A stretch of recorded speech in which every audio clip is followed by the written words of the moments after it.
Today we're in Spirits and Gear, we check out the Reaxis guitar amp plugin for Mercuriall.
So here we are sitting in front of the Reaxis plugin, and it's deep without being overly complicated. In fact, I would actually say Mercuriall has done a fantastic job of organizing all the features in this plugin, honestly. So we're gonna start in the pre-effects. We have 3 tabs down here at the bottom. We have pre-effects, amp and cab, and post effects. Pre-effects, this would be our pedal board. And we have a noise gate, we have a wah, and we have an overdrive section. Now, within the overdrive section, we have 3 different overdrives. We have a Mesa Boogie Grid Slammer, an Ibanez, a Tube Screamer, and a Boss SD1. Now, I like the fact that when I switch between them, my settings are retained. I thought that was a really cool feature. Small, but you know, devil's in the details, right? So with the wah, if I switch this on, this is gonna give me my wah sweep, and I'm gonna play the DI track so you can hear this real quick.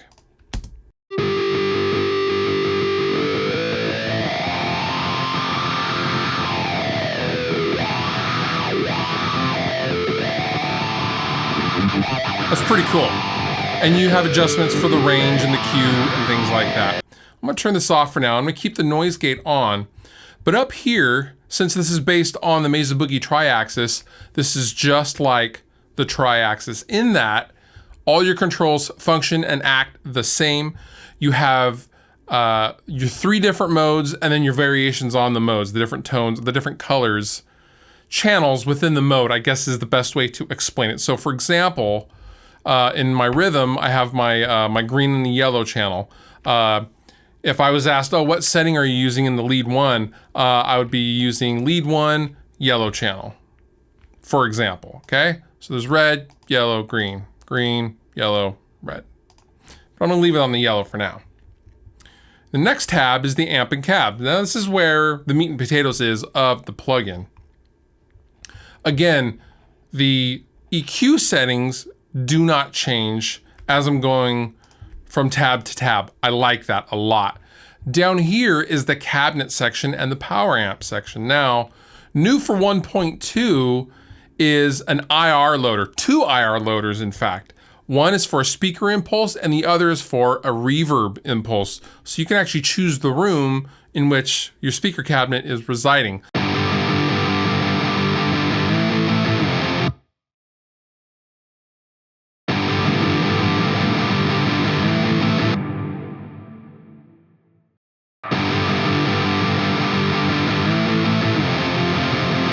If I was to disengage my IR and just go up to the regular built-in speaker cabinet selection, I have a host of speakers, V30s, T75, greenbacks, K120s, an EQ'd modern V30, which is kind of like a post-processed IR. And then just like in the U530 and the other plugins, the microphone position is the same. You have a couple of different microphones to choose from, and you can also blend them as well. Cap edge, cap, go to the edge, so on and so forth. That's pretty self-explanatory. Again, great feature. I found that very intuitive. So moving on to the far right, we have the power amp section, and you can choose between a single 6L6, 6L6s, like a quartet of 6L6s, or a quartet of EL34s. And you can choose the master output as well as the presence, which is awesome. Now, for all of these, we'll get to the post effects in just a second. In all of these, you can turn off individual components right here at the very top. So if I want to turn off my cab, I'm going to click the cab on and off. I want to turn off the amp, the power amp section, I'll do that too. Stomp section, wah, gate. I don't have to go to the next tab in order to turn off those features. Think of this very top section as kind of a quick button.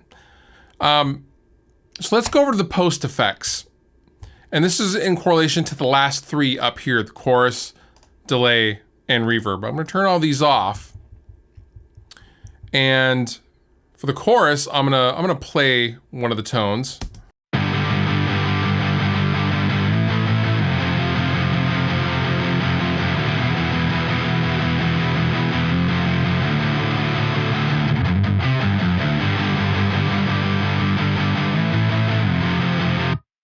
And let's see, let's go to the reverb.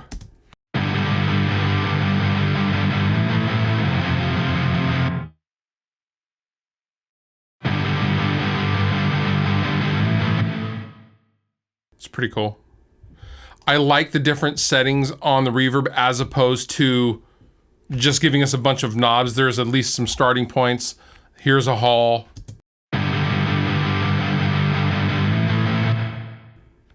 I like that. Turn that off, and we're going to go to the delay. Now, we have a few options. We can either have it prior to the reverb or parallel to the reverb.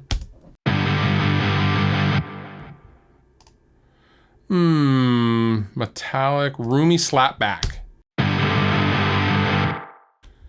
Obviously, that's not going to do super great with a loud distorted guitar, but you get the idea. There's a lot of effects options. These are all akin to being in the effects loop of the amp. I'm gonna turn that back off.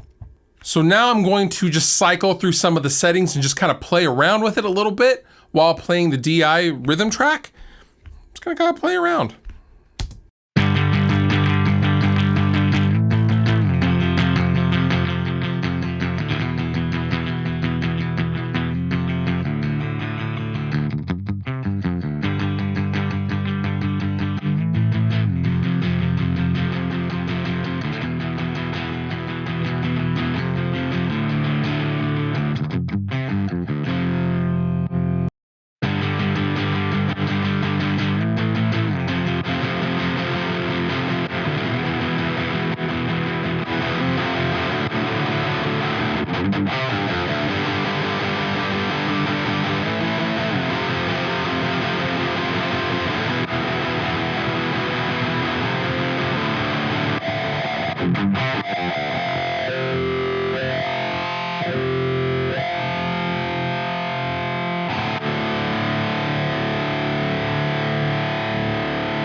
So as you can see, you can get a wide range of various tones on however you want to dial in your guitar tone. I like the sheer amount of options. I like how it's laid out. It's comfortable, it's intuitive. I don't know, I really dig it. It's kind of refreshing from other plugins where you feel like you need to read the manual in order to utilize it fully. I don't feel like I need to do that with the Reaxis. And that also means less time spent doing something else other than creating music, and I like that a lot. All applicable links down below in the description. You have been wonderful. I have been Fluff. Thank you so much for watching, and I will see you next time.